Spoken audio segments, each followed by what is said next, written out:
Syederalun, Forum Dakwah Perbatasan atau FDP kembali melaksanakan program tebar kurban untuk wilayah pedalaman dan perbatasan Aceh Sumatera Utara.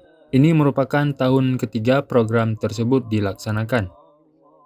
Manajer operasional FDP Ustadz Zulkarnaini selaku penanggung jawab program menjelaskan bahwa pada tahun 2022 ini FDP menyalurkan 52 hewan kurban berupa 7 ekor sapi dan 45 ekor kambing atau domba di 3 kabupaten wilayah Aceh, yakni Aceh Tenggara, Singkil dan Subulu Salam, serta 2 kabupaten wilayah Sumatera Utara, yakni Dairi dan Karo.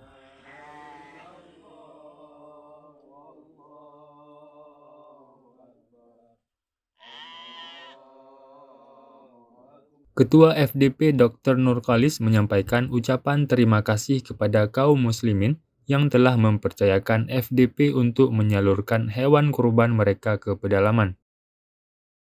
FDP juga mengucapkan terima kasih kepada mitra dakwah yang ikut bersama dalam program tebar kurban tahun ini, yakni Forum Dakwah Dokter Indonesia atau FDDI, Kahmi Aceh, dan Yayasan SM Amin yang ikut peduli dengan berbagai permasalahan dan kesusahan yang dihadapi masyarakat kita di kawasan tersebut.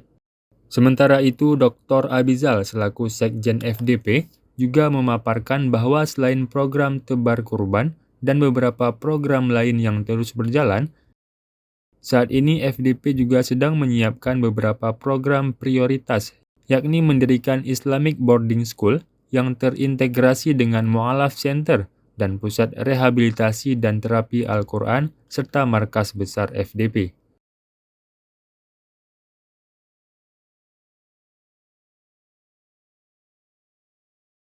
Dari Banda Aceh, Samsul Azman, Serambi On TV.